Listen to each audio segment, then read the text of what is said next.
The sun was a white-hot coin nailed to the sky above the Arizona Territory, July 1882.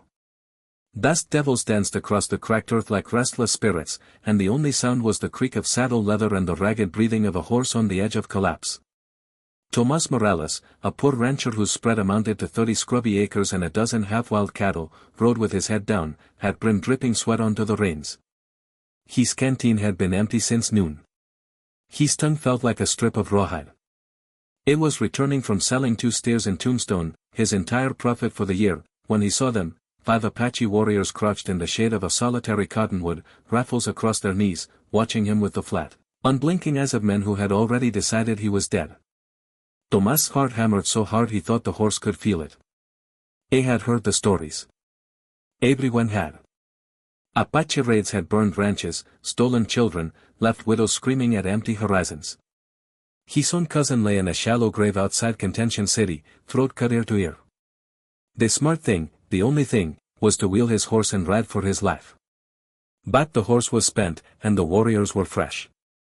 Pruning would only delay the inevitable. Tomas swallowed dust and kept riding, slow and steady, until he was 20 yards away. Then he stopped. One of the warriors rose. A scar ran from his hairline to his jaw, pale against bronze skin.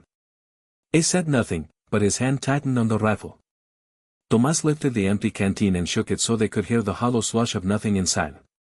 Then, deliberately, he unhooked it from the saddle horn and held it out. The scarred warrior stared as if the rancher had offered him a live rattlesnake. Tomas dismounted. His legs shook. He took 3 steps forward and set the canteen on the ground between them. He backed away, palms open. Minutes crawled by. A crow cawed overhead.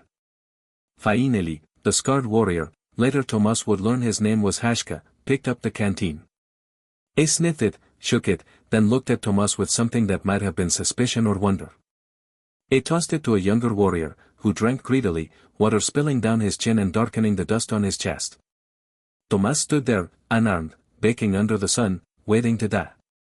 Hashka spoke in Spanish, rough but clear. Why? Tomas shrugged. His voice came out a croak. A man gets thirsty. The warriors exchanged glances. The youngest one laughed, an abrupt, startled sound.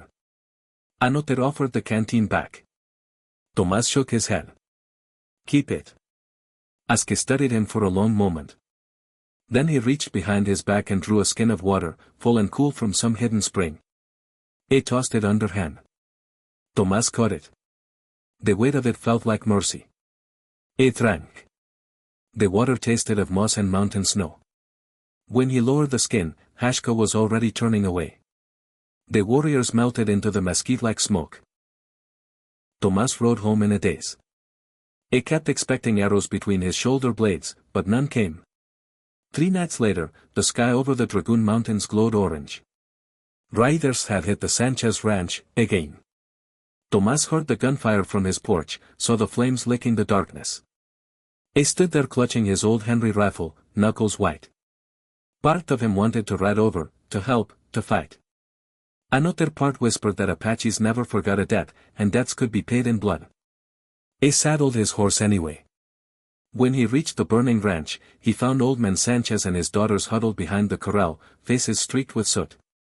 But the raiders were gone. In their place stood Hashka and 4 warriors, rifles trained on the darkness, guarding the family they had once terrorized. Hashka turned when Tomas rode up. Moonlight glinted off the scar. You came, he said simply. Tomas dismounted, unsure what to say. Sanchez stared at the Apaches as if they were ghosts. Hashka spoke again. No more burning tonight. Sanchez found his voice. Why? Hashka looked at Tomas. Because he gave water. That was the first crack in the wall. Word spread slowly, the way rumors do in a land where no one trusts anyone. A rancher gave water to Apaches and lived. Apaches guarded a rancher's family and left. People called it madness. Others called it a miracle. Tomas didn't feel like a miracle. He felt tired.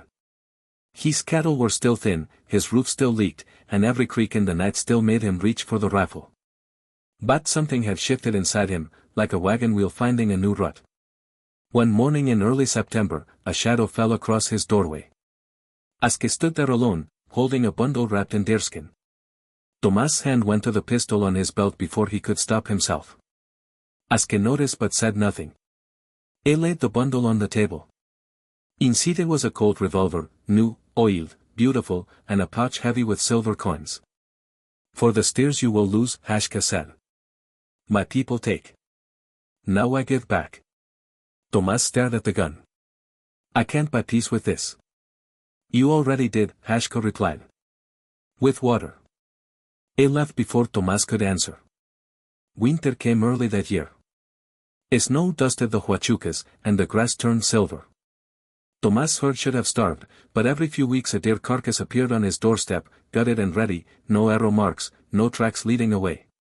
He knew who left them. In town, people whispered that Tomás Morales had made a deal with the devil. The sheriff watched him like a man waiting for proof. Children crossed the street when he passed. One Sunday after Mass, Father Ortega took him aside. People are frightened, Tomás. They say you're consorting with savages. Tomás looked at the crucifix above the altar. Jesus gave water to the Samaritan woman. Was he consorting? The priest had no answer. Spring brought the army. Captain Lawson rode in with 30 troopers, blue coats bright against the desert. He summoned every rancher to the presidio. Morales, he said without preamble, we hear you've been talking to hostiles.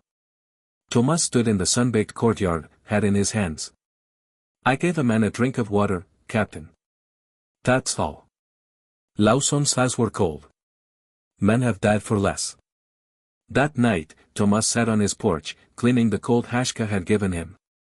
The metal gleamed like a la. He thought about riding away, Mexico, California, anywhere, but the land had its hooks in him. This was home, cracked earth and all. Althbiats in the dark. He stood, rifle ready. Hashka appeared out of the night, leading a limping pony. Behind him walked a woman wrapped in a blanket, carrying a child no more than 3 years old. The child's face was flushed with fever. Aske's voice was hoarse. Army came to our camp. Burned everything. My sister, he gestured helplessly at the woman. The boy burns inside. Tomás looked at the child's glazed eyes. He thought of his own son, dead of fever 5 years ago, buried under a mesquite tree. Without a word, he took the child from the woman's arms. Bring her inside. He laid the boy on his own bed, fetched the last of the quinine he kept for himself. The woman watched every move, terrified. Aske stood in the doorway like a statue. Hours passed. Tomás bathed the boy's forehead with cool water from the well. At dawn, the fever broke. The child whimpered, then slept. The woman wept silently. Aske's shoulders sagged with relief. Tomás poured coffee for all of them. They drank in silence. Finally Hashka spoke. Captain Lawson rides to our hidden camp tomorrow. He will kill everyone. Tomás felt the old fear call in his gut. How many? 40. Old men, women, children. Tomás stared into his cup. 40 lives. One side or the other, someone would hang for this. He made his choice. Before sonrise, he saddled his best horse and rode hard for Fort Huachuca. He demanded to see Captain Lawson. The sentries laughed until he mentioned Apache gold guiding the troops to a hidden rancheria. Greed opened the gate. Lawson listened, eyes narrowed. Tomás spun a tale of secret trails and buried weapons. He drew a map, false, every line of it, and watched Lawson's troops saddle up, eager for glory. Then Tomás rode like hell for the mountains. He found Aske's people at dusk, huddled in a box canyon. Panic rippled through them when they saw him. Aske stepped forward, knife in hand. You betrayed us? No, Tomás panted. I sent the soldiers the wrong way. You have until midnight to cross the border. After that, I can't help you. Aske stared. The woman, his sister, clutched her son and began to cry again. There was no time for goodbyes. Tomás helped load the old ones onto ponies, handed out the last of his jerky. When the canyon was empty, he scattered the ashes of their fires and rode back down the trail. He met the soldiers at dawn, muddy and furious. Lawson's face was purple. "Where are they, Morales?" Tomás shrugged. "Apaches lie, Captain. Everybody knows that." Lawson struck him across the face with a gloved hand. Blood filled Tomás' mouth. "You'll swing for this," the captain hissed. But he didn't. Because 3 days later, a courier arrived from Washington. Some politician back east had read about the water miracle in a newspaper, someone had talked, and suddenly the army had bigger problems than one meddling rancher. The territorial governor wanted peace talks. Hostilities were suspended pending negotiations. Tomás never saw Hashka again. Years passed. The wars ended, not with a bang but with treaties signed in dusty rooms. The Apache were moved to reservations. The cavalry rode away. Tomás' ranch grew a little. He married again, a quiet widow from Sonora. They had 2 daughters with his dark eyes and their mother's gentle laugh. One afternoon in 1898, a stranger rode up to the gate. Old now, scar white against weathered skin, Hashka dismounted slowly. He carried no weapon. Tomás met him on the porch. Neither spoke for a long moment. Finally Hashka reached into his pocket and drew out something wrapped in faded calico. He unfolded it carefully. Incidentally the empty canteen Tomás had given him that day under the cottonwood. "I kept it," Hashka said. "To remember." Tomás took it. The leather was cracked, the brass cap dented, but it was the same. Hashka looked past him to the house, where children's laughter spilled through the open door. "You gave more than water." Tomás' throat tightened. "You gave more than venison." They stood there while the sun sank behind the mountains, painting the sky the color of old blood turned to gold. When Hashka mounted to leave, Tomás walked beside his horse to the gate. At the fence, Hashka paused. "The boy lives. He is tall now. He asks about the man who saved him." Tomás smiled, eyes wet. "Tell him the man was thirsty too." Hashka nodded once. Then he rode away, a solitary figure dwindling against the vastness, until the dust settled and the desert took him back. Tomás kept the canteen on a shelf above the fireplace. On quiet evenings, he would take it down and turn it in his hands, feeling the weight of a single moment that had bent the arc of history just enough for mercy to slip through.